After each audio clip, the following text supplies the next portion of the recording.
വിഭജന സമയത്തെ മുറിവുകളാണ്, ആ മുറിവുകളാണ് ഓർത്തെടുക്കുന്നത്. അത് ഓർത്തെടുക്കേണ്ട ആവശ്യമില്ല എന്ന് പറഞ്ഞുകൊണ്ട് ഒരു ചോദ്യമുണ്ട്. അദ്ദേഹത്തിനോടൊരു ചോദ്യമുണ്ട്. അദ്ദേഹം ഇപ്പൊ പറഞ്ഞു മുഹമ്മദ് അലി ജിന്നയെ പറ്റി പ്രകീർത്തിച്ചുകൊണ്ട് പറഞ്ഞിരിക്കുന്ന BJP നേതാക്കന്മാർ ശരിയാണ്, അവരുടെ വ്യക്തിപരമായിട്ടുള്ള അഭിപ്രായം അതായിരിക്കും. അങ്ങനെയാണ് എങ്കിൽ ഏതെങ്കിലും ഒരു പാർട്ടിയുടെ പ്രധാനപ്പെട്ട നേതാവ് പറഞ്ഞിരിക്കുന്നതാണ് ആപ്തവാക്യമെങ്കിൽ we must not forget the pains of labour എന്നാണ് സ്വാതന്ത്ര്യത്തിനെതിരെ കുറിച്ച്, അതിനുണ്ടായിരുന്ന ഭീകരതയെക്കുറിച്ച് ജവഹർലാൽ നെഹ്റു പറഞ്ഞത്. അപ്പോൾ പിന്നെ എന്ത് ചെയ്യും? ആ പെയിൻസ് ഓഫ് ലേബർ എന്താണ്? ആ പെയിൻസ് ഓഫ് ലേബർ എന്ന് പറയുന്നത് പാർട്ടീഷന്റെ ദുരിതമാണ്. അതിനെപ്പറ്റി നമ്മൾ മറക്കരുതെന്നാണ് പറയുന്നത്. അപ്പോൾ അങ്ങനെയാണെങ്കിൽ നിങ്ങൾ അനുസ്മരിക്കേണ്ടതല്ലേ? നിങ്ങൾ അനുസ്മരിക്കുന്നുണ്ടോ? ഒന്ന്. രണ്ട്, ഇപ്പൊ ഈ പറഞ്ഞു പല ആൾക്കാരുടെ ആശയമുണ്ട്, പലരും വിത്തിട്ടിട്ടുണ്ട്, ഈ ദുരാഷ്ട്ര സിദ്ധാന്തമുണ്ട്, ഇന്ത്യ വിഭജനമുണ്ട്.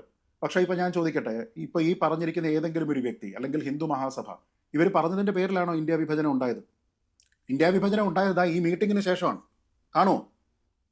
ഇന്ത്യ വിഭജനത്തിന് വേണ്ടിയിട്ട് കോൺഗ്രസ് പ്രമേയം പാസ്സാക്കാൻ വേണ്ടിയിട്ട് ഇന്ത്യ പാർട്ടീഷൻ ചെയ്യണോ വേണ്ടയോ എന്ന് ചോദിക്കുന്ന സമയത്ത് കൈപൊക്കുന്ന നേതാക്കന്മാരാണ്. ആ ഫ്രണ്ട് ലൈനിൽ ഇരിക്കുന്നില്ലേ, അതാണ് ജവഹർലാൽ നെഹ്റു, ഇപ്പുറത്തിരിക്കുന്ന രാജേന്ദ്ര പ്രസാദ്, ബാക്കിലിരിക്കുന്ന GB പന്ത്, കോൺഗ്രസ് നേതാക്കന്മാരാ.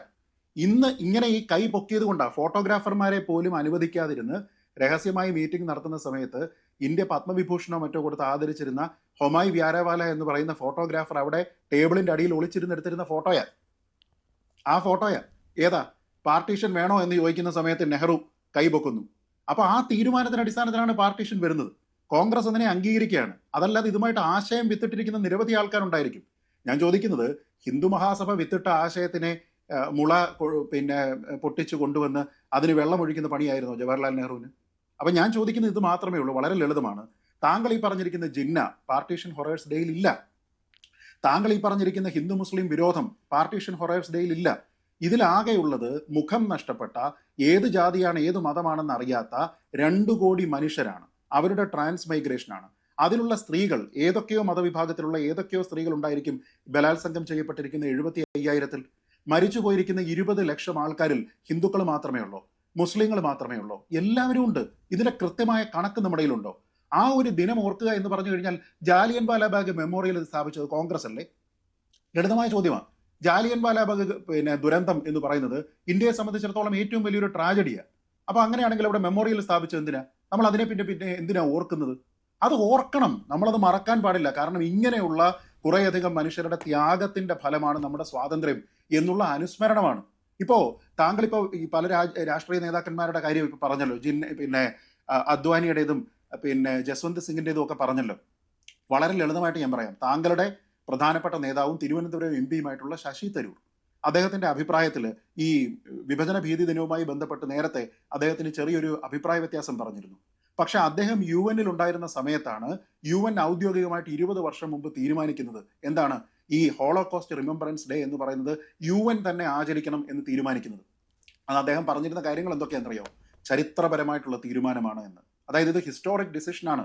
ഇങ്ങനെ ക്രൂരമായി മുറിവേറ്റ ആൾക്കാരുടെ ഓർമ്മയ്ക്കായിട്ട് നമ്മളൊരു അനുസ്മരണ ദിനം എടുക്കുന്നത് അങ്ങേയറ്റം ഉചിതമാണ് എന്നാണ് പറഞ്ഞത്.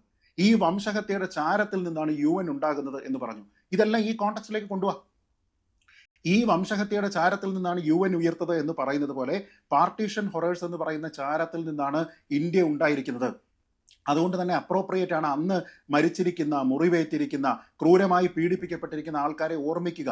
അങ്ങനെ ഓർമ്മിക്കുന്ന ഒരു തെറ്റാണോ? ഞാൻ ചോദിക്കുന്നത്, എനിക്ക് മനസ്സിലാകാത്തത് തന്നെയാണ്. ശരിയാണ്. അത് കോൺഗ്രസ് ഇപ്പോഴും പറയുന്നത് അത് ഓർമ്മിക്കേണ്ട, അത് മുറിപ്പാടുകളാണ്, അതിനെ ഓർത്തെടുക്കേണ്ട എന്നാണ്. ശ്രീ രാഹുൽ ഈശ്വർ, താങ്കൾ ഇതിനോട് യോജിക്കുന്നുണ്ടോ? ഇപ്പോൾ ഗവർണറുടെ നിർദ്ദേശത്തെക്കാൾ ഉപരിയായിട്ട് രാജ്യവ്യാപകമായി ഇത്തരത്തിൽ ഒരു വിഭജന ഭീതി ഓർമ്മ ദിനം വേണമെന്ന് പറഞ്ഞിട്ടുള്ളതാണ്. നേരത്തെ തന്നെ പ്രധാനമന്ത്രി തന്നെ അത്തരമൊരു നിർദ്ദേശം നൽകിയതാണ്.